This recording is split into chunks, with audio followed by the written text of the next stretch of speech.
கவிதாவுக்கு 30 வயசு, இன்னும் கல்யாணம் ஆகல. அம்மா சொல்றா, "உனக்கெல்லாம் உணர்ச்சியே இல்லையான்னு?" அண்ணன் கேட்குறான், "உனக்கு உணர்ச்சி ரொம்ப அதிகமா இருக்கோ?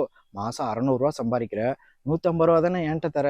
மிச்ச காசை எவன் கூட போய் என்ன தப்பு பண்ணிட்டு இருக்கேன்னு?" கேட்குறான். இந்த கவிதா பஸ்ஸில் நின்னாலும் சரி, பஸ் ஸ்டாண்டில் நின்னாலும் சரி, எந்த ஆண்மகனும் கிட்ட நெருங்க முடியாது. அவ்வளோ திமிர் பிடிச்சவ இவ. 5 வருஷமா இவளை காதலிக்கிற பையன் கூடவே இவ தனி ரூம்ல இருந்தாலும் அந்த பையன் இவளை தொட முடியாது. இவ போட்டோவை வேணா தொட்டுக்கலாம். இப்பேற்பட்ட கவிதா அம்மாவுக்கு ஆன்சர் பண்றா, "அம்மா, நான் உணர்ச்சி வசப்பட்டிருந்தேன்னா என் வயிற்றுல குழந்தை வந்திருக்கும். இந்த வயசு வரைக்கும் என் கழுத்துல தாலி ஏறல, வயிற்றுல குழந்தையும் இல்லை. 60 வயசு வரைக்கும் ஒரு ஆண் எவ்வளோ கஷ்டப்படுவானோ அவ்வளோ கஷ்டத்தை ஒரு பொண்ணா இருந்து இந்த 30 வயசுக்குள்ள 8 வருஷமா கஷ்டப்பட்டு குடும்பத்துக்காக உழைச்சிட்டு இருக்கம்மா" அப்படின்னு சொல்றா. அந்த அண்ணனுக்கும் இப்ப பதில் சொல்லி அவனை என்ன பணத்தை செலவு பண்றேன்னு கேட்டான்ல, 5 பாஸ்புக் எடுத்துட்டு வந்து போடுறா.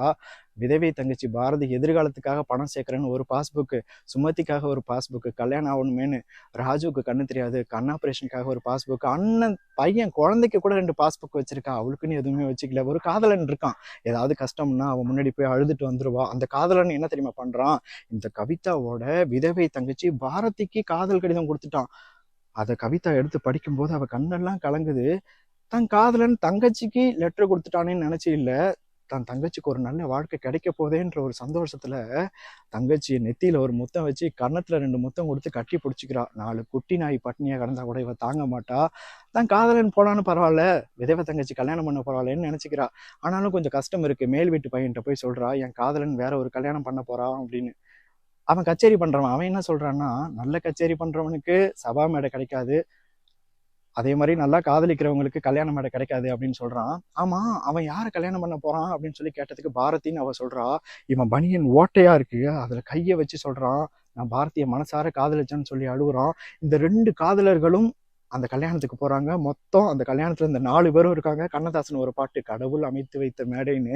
2 கிளியை உல்லாசத்துக்கு அனுப்பிட்டு ஒரு கிளி தனியா ஒதுங்கி நிக்குது, இன்னொரு கிளி பாட்டு பாடுது. இந்த கிளி பாரதியை எவ்வளவு காதலிச்சதுன்னா, அவ விதவைன்னு ரொம்ப வருத்தப்படுவா. ஒரு தையல் மிஷின் வச்சிருப்பா. மாசத்துல முகூர்த்தம் நிறைய இருந்தா துணி தைக்க நிறைய பேர் வருவாங்க. இவ சொல்றா, விதவைக்குத்தான் எத்தனை முகூர்த்த நாட்கள் துணி தைத்து சம்பாதிப்பதற்குன்னு. இவன் தன்னோட கிழிஞ்ச சட்டையை கூட தைக்க கொடுத்துட்டு 4 காசு கொடுப்பான். வேண்டான்னு அவன் அந்த 4 திருப்பி தருவா. ஆசையா எடுத்து அதுக்கு முத்தம் கொடுத்து காதோரம் வச்சுப்பான். அவன் என்ன கஷ்டப்பட்டாலும் ஆறுதலுக்கு பாட்டு பாடுவான். ஆனா இன்னைக்கு அவ கல்யாணத்துக்கே அவன் பாட்டு பாடிட்டு இருக்கான். அப்பாவி கிளி தப்பா நினைச்சிருச்சு, இப்ப நான் கிளியே கிடையாது, நான் ஒரு கிணத்து தவளைன்னு சொல்லி அவன் அழுகுறான் அந்த மேடையில. அந்த கிணத்து தவளையும் அந்த ஒதுங்கி நின்ன கிளிக்கும் இதுக்கு மேல என்னாச்சு?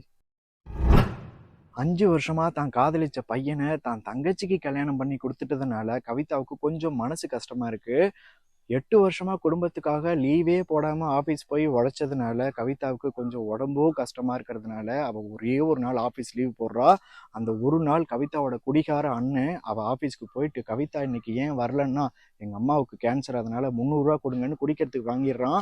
இந்த விஷயம் கவிதாவுக்கு தெரிஞ்சு கவிதா வீட்டை விட்டே போலான்னு முடிவு பண்றா. அந்த வீட்டுல ஒரு சின்ன தம்பி, கண்ணு தெரியாது, ஆனாலும் அவன் ஓடி போய் கரெக்டா கவிதா காலை பிடிச்சி அழுகுறான். "அக்கா, நான் உன்னை உட்கார வச்சு சாப்பாடு போடுறேன்க்கா, எங்கேயாவது ஹோட்டல்ல மாவரைச்சாச்சும் உன்னை காப்பாத்துறக்கான்னு." அந்த கண்ணு தெரியாத தம்பி அழும்போது மூர்த்திக்கு கண் பார்வை வருது குடும்பத்து மேல. மூர்த்தி வேலைக்கு போக ஆரம்பிக்கிறான். கவிதாவுக்கு கொஞ்சம் ஓய்வு கிடைக்குது, கொஞ்சம் சந்தோஷம். இருந்தாலும் கவிதாவுக்கு என்ன வருத்தம் அப்படின்னா, கவிதாவோட ஆபீஸ்ல சந்திரசேகர்னு ஒருத்தவன் கவிதாவோட ஃப்ரெண்டு சந்திராவை காதலிக்கிற மாதிரி ஏமாத்தி சந்திராவோட அம்மாவையும் காதலிக்கிற மாதிரி ஏமாத்திருப்பான். இதனால சந்திராவோட அம்மா சூசைட் பண்ணி செத்துருப்பா. சந்திரா இப்ப தனியா இருப்பா. கவிதாவோட தங்கச்சி பாரதிய காதலிச்ச மேல் வீட்டு பையன் கோபாலும் தனியா இருப்பான். இந்த 2 பேரையும் ஜோடி சேர்த்து வச்சலாம்னு நினைக்கிறான். ஆனா கோபால் சொல்லிட்டான், "கவிதா, நீயும் கல்யாணம் பண்ணிக்கிட்டா தான் நாங்க கல்யாணம் பண்ணிப்போம்" அப்படின்னு. கவிதாவை கல்யாணம் பண்றதுக்கு அவங்க ஆபீஸ்ல மேனேஜிங் டைரக்டர் ரெடியா இருந்துட்டாரு. அதனால இந்த 2 ஜோடிகளுக்கும் கல்யாணம் இப்போ ஒரே மேடையில நடக்க போகுது. கவிதாவோட அண்ணன் மூர்த்தி ஒரு டைம் ஒரு குத்து விளக்கு அடகு வச்சு குடிச்சிருப்பான். இப்போ அந்த குத்து விளக்கு மீட்டு எடுத்துட்டு வந்து அதுலதான் தங்கச்சி விளக்கேற்றி வச்சு கல்யாணம் பண்ணணும்னு நினைக்கிறான். குத்து விளக்கு எடுக்க போறப்போ அந்த ஆபீஸ் சந்திரசேகருக்கும் இந்த மூர்த்திக்கும் சண்டை ஆகி மூர்த்தி இறந்து போயிடுறான்.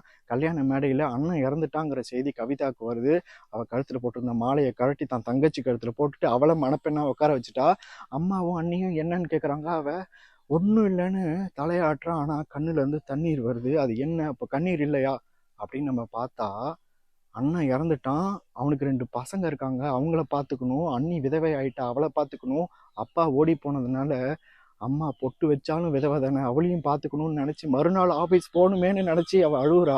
அதனால அது கண்ணீர் கிடையாது, அது ஒரு புனிதமான நீர். இவ ஆஃபீஸ் போகிறப்போ பஸ் கண்டக்டர் இவளை புகழ்ந்து பேசினாலும் இவ திமிரா அதை தவிர்த்துருவா. ரோட்டில் இவ நடந்து போகும்போது ஒரு காரன் வந்து லிஃப்ட் கொடுக்குறேன்னு சொன்னாலும் திமிரா அதை தவிர்த்துருவா. இப்போ இவ இந்த கல்யாணத்தை பண்ணி வச்சுட்டு மறுநாளும் ஆஃபீஸுக்கு திமிரா நடந்து போறா. ஒரு பெண்ணின் திமிருக்கு பின்னாடி இத்தனை அழகு இருக்குது அப்படின்னா பெண்ணின் திமிரை விடவா ஒரு அழகு இருக்க போகுது? கழுத்துல தாலியும் வயிற்றுல பிள்ளையும் தான் நான் சுமக்கலே தவிர 30 வயசுக்குள்ள 60 வயசு சுமையை நான் சுமந்துட்டேன்.